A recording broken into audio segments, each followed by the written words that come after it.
Hello, this is Miss Carla with the next reading of Love, Sugar, Magic, A Dash of Trouble by Anna Mariano. I'm going to try to be a little shorter today because I have learned that Governor Raimondo is going to be giving her address at 2:30 today. So I want to make sure that we're all available to attend that if we want to. So I'm going to keep this to 30 minutes or less. So we might not read quite as much. So let's go ahead and get started. I did notice as I was looking at the cover, now that we've read some of the story, we can recognize some of the things on the cover, like the Easy Bake Oven and the little flying pig cookies. Galletas, I think they were called. And that must be the family's magic recipe book, which is pretty cool. And Leo has thick, puffy hair. She always said it's hard to tame. So she's got her thick hair. I think it's beautiful. We are already on chapter 13, which is on page 138. We've read 137 pages of this book already. We're doing great. Chapter 13 is called Ginger Snaps. Daddy came to pick Leo up right before dinner, carrying a big basket of lemon scones. While he talked with Caroline's dad, Caroline and Leo made sure their plan for the next day was settled. Leo would be in charge of baking supplies, location, recipes, and of course the magic. Caroline would be in charge of collecting Brent's signature, his eyelash, and an article of his clothing. The plan was for Caroline to ask to borrow his sweatshirt in the morning. Neither of the girls wanted to bake cookies using stolen gym socks. Leo couldn't help smiling as she made her way to Daddy's car. With such a foolproof plan, she couldn't wait to practice using magic again.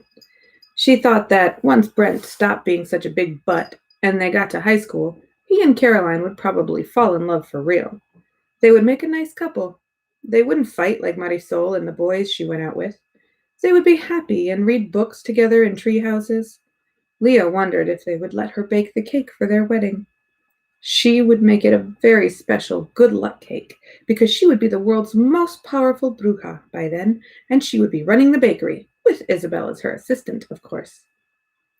Did you have fun? Daddy asked when Leo climbed into the truck. He started the engine on the first try and pulled out of the driveway. It was great. I missed her.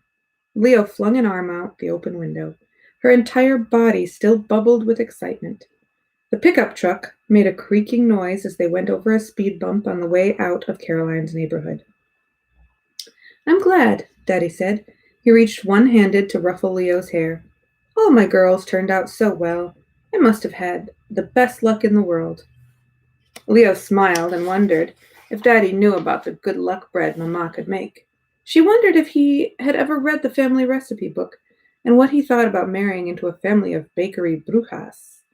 She wondered if he really thought she had turned out well, and if he would still think so if he knew what she and Caroline were up to. Leo's stomach dropped a bit as she thought about what her mom or sisters would say if they found out. But her nervousness was soon overtaken by excitement as she thought more about her and Caroline's happy future. Hita! Mama wrapped Leo up in a hug as soon as she walked in the door. Did you have a good time? Are you hungry? How's Caroline's father doing? Tell me about it. They're okay, Leo said. They're redecorating. We just talked and had fun. Well, good. Mama smiled at Leo. I thought I'd let Daddy do quesadillas tonight. But if you want to help me with some dessert, we could try another recipe after dinner. You heard right. Famous Logroño quesadillas coming up. Please form an orderly line and no pushing. Daddy walked into the kitchen with his hands up to keep away imaginary fans. Marisol followed him, sighing and shaking her head. Actually, Leo told Mama, Caroline wanted to come over tomorrow and learn to make ginger snaps. They're her favorite. I want to teach her, but I don't really know how to make them. Mama clapped her hands together. Oh, I love ginger snaps, and it's just in time for fall, too. What a good idea, Leo. Ginger snaps? Alma poked her head out of the hall, chunks of her hair wrapped in tinfoil. "Who's making ginger snaps?" "I was going to show Leo how so she can teach Caroline," Mamma said. "You're welcome to help after dinner if you want." Belen poked her head out of the hallway behind Alma, her hair similarly foil-wrapped. "What's for dinner?" After Daddy's famous quesadillas had been distributed, slathered in crema and pico de gallo, and devoured, Alma and Belen disappeared to their room and returned, minus the tinfoil, but with several new streaks of blue and pink in their hair. "I wish you'd give us some warning before you did that." Mamma shook her head, but laughed. "I like it." Marisol glared around the table defiantly. "That's what worries us," Daddy teased, and then, before Marisol could get angry, he stood up and carried his dirty dishes to the sink. "Come on, everybody, pass your plates. Who's going to help me wash?" Alma, Belen, and Leo used ginger snaps as an excuse, while Daddy, Isabel, and Marisol cleaned the kitchen. Mama brought her recipe box into the living room and pulled out all the ginger snap recipes she had. "This is the one we'll use for the bakery in a few weeks." Mama pulled out a bright white index card with a printed recipe neatly pasted onto it. "It's pretty basic, but the cookies turn out perfectly and they hold shapes well." "What about this one?" Leo held up a card that had bent corners and yellowed edges and was written in cramped cursive Spanish. She had studied both the handwriting and the directions for the magic cookies at Caroline's house. And this recipe was almost the same, though noticeably missing eyelashes from the list of ingredients. A funny smile crept onto Mama's face. "Oh, that old recipe," she laughed. "Sure, we can try that one. It makes the cutest little cookies." Leo shrugged, hoping that Mama didn't think too hard about why Leo might have chosen that particular recipe. Alma and Belen looked at each other, raising their eyebrows. Alma asked, "What's so funny?" "Oh," Mama waved a hand at the twins. "When I was in high school, I made these cookies for a boy I liked." Mama actually giggled and even looked like she might be blushing. "It didn't turn out exactly how I wanted it to, but, well, I had to try. He was such a sweet young man and so handsome. Or, what do you kids say? Hot. He was very hot." "Mama!" Belen covered her mouth with her hands. Alma laughed until her face turned almost as pink as her hair. Leo tried not to look too suspicious, but she couldn't help laughing too. Mama had used the Love Bites recipe on that boy. Leo was sure of it. Learning to make the perfect mordidas de amor was going to be even easier than she thought. "So," Alma asked, "what happened?" Mama shook her head. "Even the best cookies can't create potential where there is none. But we became better friends after that." She smiled, then her face went serious. "I hope I never hear of any of you acting so silly." She pointed at Alma and Belen and then at Leo. "People should like you for who you are, not for any other reason, even how well you bake." Uh-oh. Daddy came out of the kitchen and stood behind the couch with his hands on Mama's shoulders. "I guess now would be a bad time to mention that I married you for your tres leches." Mama swatted Daddy's hands and gathered the recipes back into the box. Leo followed Mama into the sparkly clean kitchen, gathered all the ingredients they needed, and started filling the mixing bowl. Leo made sure to pay special attention to all the advice Mama gave as they went along, like not stirring for too long or else the cookies would come out hard. To Leo's surprise, Alma and Belen added a few tips of their own. "Don't forget to mince it extra fine, Elenita." "Oh, I mean, Mama," Belen said when Mama reached for the ginger root. "Oh, hush." Mama didn't look at Belen, but glanced suspiciously around the kitchen like she was looking for someone. "I haven't messed up the mincing since I was 12 years old." She rolled her eyes, almost like Marisol. Leo guessed that the tips must be coming not from the twins, but from Abuela, and she secretly glanced around the kitchen looking for signs of ghostly activity. She didn't see anything, though. When the cookies were safely in the oven, Mama went to the bathroom. The second she left, Alma and Belen started tugging their ears and tapping their noses at each other in their secret twin code. Leo climbed onto the stool in front of the counter, ready to leave them to their own little world, but to her surprise, Alma suddenly huffed and turned to her. "Leo, we want to talk to you. Abuela says you found out." Leo's mouth dropped open. She thought about pretending not to know what Alma was talking about, but her curiosity got the better of her. How did she know that? Oh, you know, Belen smiled sweetly. Ghosts like to check in every now and then. Plus, Senor Gato is a terrible gossip. Leo had known that cat was up to no good. She was going to give him a bath the next time she saw him. You can talk to cats? Not directly, but some cats can talk to ghosts if they feel like it, Alma said. The stronger ghosts, mostly, like Abuela. Wait a minute. Leo still wasn't entirely sure how the twins' power worked. I thought you had to use special bread to contact ghosts. That's only for the festival. We can see and talk to any of the ghosts who are hanging around. No problem. It's calling them or channeling them so other people can hear that takes extra effort. As if Alma and Belen needed another reason to be lost in their own world. And Abuela hangs around? Alma nodded. She still has so much love tying her to the world of the living. The older ghosts get a little more scattered, and then sometimes they stop showing up altogether. But, Belen interrupted her sister, we didn't bring this up to teach you about the finer points of ghost manifestation. We just wanted to know if finding out about magic had anything to do with your sudden interest in Mama's old recipes. And more important, Alma glared slightly at Belen, we wanted to warn you to keep an eye out for ghosts, since no one knows what your birth power is going to be.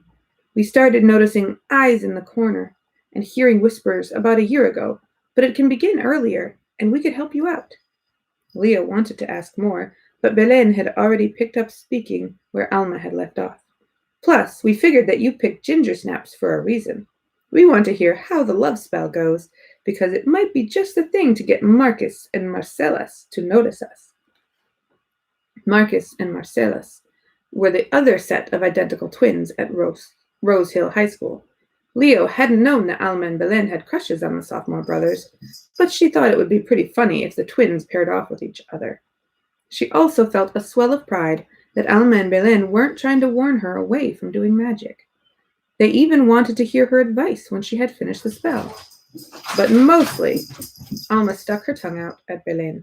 We just wanted to say that we're excited. We didn't like leaving you out. The 15 years thing is silly anyway, since we won't be 15 for another 3 months, Belen added. And everyone keeps saying that practicing without supervision is dangerous, Alma said, flipping her pink and blue bangs with a toss of her head. But Tia Paloma is too strict. We barely get to do any cool spells, and nothing has even blown up or anything. I would personally like a little more danger and a little less memorizing incantations, Belen complained. Also, Alma added, Abuela says you're a natural, Leo. So yay, Belen said. Now everyone knows, said Alma. Which is better, said Belen. The twins looked at each other and nodded. Leo waited a minute to make sure they were really finished. Sometimes when Alma and Belen both talked, they could go on for hours without letting anyone else get a word in. Right now, Leo didn't find her sister's chatter annoying, though. Relief and excitement coursed through her. Alma and Belen didn't think she was too little. Not everyone, she reminded them. Mama doesn't know. Doesn't know what? Mama appeared in the doorway, and Leo almost fell off her stool. Don't tell me my sweet little girls are up to something. No, Mama, Alma said smoothly. We were just saying that you don't know much about hair dye. We learned about it online. Oh, you too, Mama sighed. Leo, while I appreciate your beautiful sister's unique sense of style, I think you're a little young to dye your hair any cartoon colors, okay, Hita? Okay, Mama. Leo laughed at the thought of her frizzy hair popping out of her head in a cotton candy-colored swirl, but her stomach did a tiny, guilty somersault. She wasn't going to dye her hair, but she was doing lots of other things Mama thought she was too young for. Luckily, before Leo could feel too bad, the green plastic egg timer rang out and everyone got distracted, taking the cookies out of the oven. These look delicious. Mama smiled. I'm so glad you picked this recipe, Leo. I missed my abuelita's cookies more than I realized. Behind Mama's back, Belen winked. Leo pushed down the last of her guilt and smiled. She didn't feel great keeping secrets from Mama, but she felt a lot better than when her sisters were keeping secrets from her. That's the end of that chapter.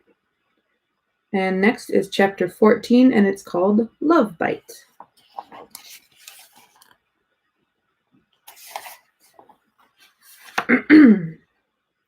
Leo's whole body bubbled like a boiling pot when she and Caroline fell into their seats after school. Only one long bus ride stood between her and her first big spell. "Did you get everything?" Leo asked, even though Caroline had flashed thumbs-up signs from her desk all afternoon. A thumbs up wasn't good enough. Leo wanted definite proof that everything was going according to plan. "I got everything." Caroline stared at the ground, twisting her bracelet and biting her lip. She didn't seem nearly as excited as Leo felt. "I couldn't get him to sign his name in cursive because he always forgets how to make R's, but I got it in print." The bus finally reached Leo's stop, and Leo and Caroline walked to the Logroño house. Caroline scratched Señor Gato's chin when he hopped up on the couch to greet her. "It feels like forever since I've been over, but everything's the same." "Hello, girls." Daddy hurried out of the living room with a handful of papers in one hand and a pen tucked behind his ear. His dark hair stuck straight up, and he ran his free hand through it to make it puff even worse. "I'm having a little bit of a problem with some... Well, never mind. Isabel's at the bakery with Mama and Alma and Belen. Marisol is out with someone doing something until sometime tonight." He sighed. "Very nice to have you over, Caroline." He tried to shake her hand while balancing a full stack of papers. "Daddy," Leo covered her face with her hands, "you're being weird." "Et tu, Leo? Is my last baby turning into a surly teenager? Well, it had to happen sooner or later, I suppose. Have a good time, you two." He sighed one more time and then returned to the office. Leo led Caroline through the dining room, a little relieved that the rest of her family wasn't home acting nosy and silly. Besides, they needed the kitchen to themselves if they didn't want to get caught. "Wow," Caroline beamed. "I forgot how awesome your kitchen is." Leo watched her friend's eyes scan along the counters, the cookie sheets. Leo watched her friend's eyes scan all the mixers and blenders and egg beaters lined up along the counter, the cookie sheets and cake tins that didn't fit in cupboards stacked on top of the refrigerator. "It is awesome," Leo agreed. "Now let's get to baking." Here's the recipe they're going to use. Mordidas de amor. Una mordida de estas galletas deliciosas llenará al corazón del sujeto con cariño. Ingredientes: 2 tazas de harina, 1 taza de azúcar blanca, 1/4 taza de melaza, 3/4 taza de manteca, 1 cucharada de jengibre molido, 1 cucharadita de canela, 1 huevo, 2 cucharaditas de bicarbonato, 1/2 cucharadita de sal, 1/4 taza de agua, 1 prenda u objeto querida del sujeto, 1 pestaña del sujeto, la firma del sujeto, 1 pestaña de la persona que el sujeto debe amar, la firma de la persona que el sujeto debe amar. Oliver wants to fight. No, Oliver, I'm not playing right now. Leo scanned the recipe one last time before running to set the oven to preheat, and then she put water on the stove top to boil Brent's sweatshirt. This was the trickiest part of the recipe, not because it was hard to do, but because it was the most likely to get them caught. Daddy might not notice a scrap of autographed paper being slipped into a bowl of batter, but he would definitely notice sweatshirt soup. They had to stay on alert, and they had to act fast. "Okay, so now I need an eyelash from you and your autograph too," Leo said, holding out her hand. "Leo," Caroline said, "what if this isn't a good idea?" "What do you mean?" Leo froze. "You're here. We already started." Caroline was staring at the book, her fingers tracing the hearts at the top of the page. "I don't want to force him to like me." She twisted her bracelet at top speed. "This is a bad idea. We should call it off." But Leo felt disappointment well in her stomach at the thought of abandoning her first real spell. She couldn't quit now. Caroline was probably just nervous, like Leo got before school pageants. She just needed some reassurance. We're not going to force him, she continued. We're just giving your friendship a little tiny jump start, adding some affection to sweeten his personality. That's not how the spell works, Caroline pointed to the book. You put in who you want them to love, and then they love that person. That's not a jump start, that's a hijack. Well, what if an idea was forming at the back of Leo's brain? What if the spell didn't work like that? What do you mean? Leo waited while the idea bubbled into shape. What if we took you out of the spell? The idea grew, and Leo's excitement grew with it. We don't want to force him to like you, but we could make these cookies just encourage him to feel more affection in general. It'll work out the same because you're already such good friends. I'm sure that just a little bit of love is all he needs to apologize, and then you can be friends again. Caroline chewed her bottom lip. No signature from you, and no eyelash. We'll just leave that part blank. Extra cariño for whoever he already cares about, which is you. Is that okay? You think it will work? If Leo had been perfectly honest, she would have admitted that she wasn't really sure. If she had been perfectly honest, she would have mentioned Marisol's warning about experimenting with recipes and how dangerous spells could be. But even though Leo did remember Marisol's warning, it was Isabel's encouragement and Alma and Belen's eagerness that came to her mind. If Isabel could experiment and create her own spells, then Leo could too. Like Isabel said, it was the feeling that mattered most. Yes! Once the Brent water was ready and the sweatshirt hung over a chair to dry, Leo started the real baking. She showed Caroline how to find what they needed in the pantry and how to scrape the excess off the top of the measuring cups without packing down the flour too much. Caroline had a helpful knack for remembering the details of the recipe without needing to look at it over and over, so Leo could keep the spell book hidden under a large overturned frying pan while they worked. Leo and Caroline laughed when they had to add 3 drops of the boiled Brent-flavored water into the mixing bowl, but they couldn't resist tasting the spicy dough once it sat round and sticky and finished in the bowl. Okay, Leo said. I have to do more magic now. Will you check the doors? When Caroline signaled that the coast was clear, Leo took a deep breath and closed her eyes. Holding Brent's stolen eyelash in one hand and his written name in the other, Leo plunged both hands into the dough. Brent Bayman, she whispered, and she thought about Brent with his mouth full of sweet bread, his smile when he told Caroline that he would talk to her later. She remembered the time in 2nd grade when Brent and his mom had come into the bakery to buy a birthday flan, and his little sister had thrown a fit about wanting a real cake, and Brent had distracted her with silly faces while his mom explained to Mama about the little girl's celiac disease. Leo didn't know Brent well, but she liked what she knew, up until recently, at least. It wasn't hard to find enough sweet thoughts to fill the cookies up. Leo's hands tingled inside the dough like they had fallen asleep. Did it work? Caroline asked when Leo pulled her hands free. I didn't see anything. Leo hesitated. She had only done magic a few times, and she wasn't sure if it was supposed to look like anything special, but she had felt it. It worked, she said finally, more because she didn't want Caroline to doubt her than because she was doubt-free herself.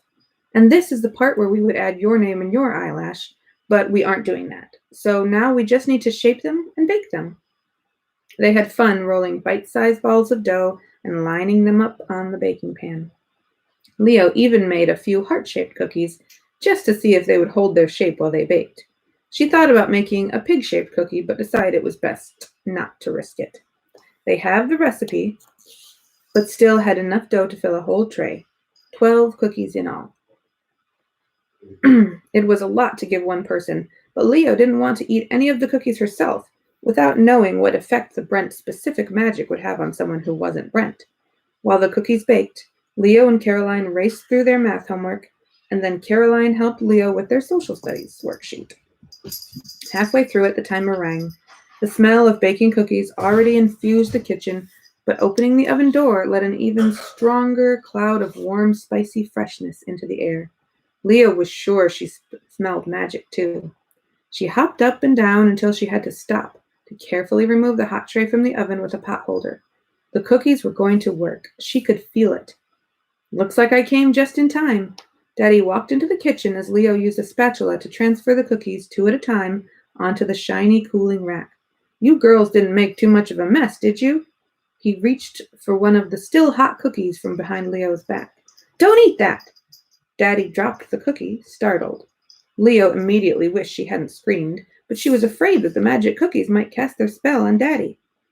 "Sorry," Leo squeaked. We need enough to give all the people in the club." "The club?" Daddy raised an eyebrow. "What club is that?" Leo opened her mouth, exactly like a goldfish and nothing like a criminal mastermind. But luckily, Caroline spoke up. "It's just a club for snacking." She bit her lip and tugged on a braid. "At lunch, we take turns bringing fun snacks. We had it at my school in Houston. I thought maybe I should start it here. That's why I asked Leo to make these cookies." Leo quickly put on a smile and nodded like she had known about the snack club all along. Daddy smiled and reached around Leo's shoulder for a hug she knew she didn't deserve. "I think that's a great idea, Caroline. I hope you girls are making sure to include everyone. You could have made a bigger batch if you were worried about having enough." "Oh, we are including people," Caroline nodded. "Everyone who wanted, at least. But hopefully after this week, even more people will join." Leo hid her laughter by moving the rest of the cookies to the rack. Caroline might be the greatest actress ever. "If they get a whiff of these cookies, I can't imagine anyone turning you down," Daddy said. "Well, I guess I'll have to sacrifice my own rumbling stomach for the good of the snack club." He stared longingly at the cookies, but walked toward the door. "Daddy," Leo stopped him before he left. "Mm-hmm. They're the same recipe we made yesterday. The leftovers are in the cookie jar. You can have as many of those ones as you want." "Now that's what I like to hear." Daddy pulled the head off the teddy bear cookie jar that sat on the windowsill year-round in spite of its Christmas sweater. He fished out 3 of yesterday's cookies, 2 of which he offered to Leo and Caroline. "Cheers, girls." They each took a bite. "Like I said," Daddy gave a happy sigh, "your club will explode with members after they taste these cookies. You girls are destined for success." Even though the club wasn't a real club, even though it was just a sneaky lie between sneaky friends, Leo hoped he was right. That is the end of chapter 14. We have read 160 pages. Look at how much of this book we've made it through so far. And the next chapter is chapter 15, Friends and Family. Ooh, that looks like a Dia de los Muertos skull on the front, but maybe it has to do with the ghosts. We'll see. I'll be reading again at 2 o'clock tomorrow. Have a good day.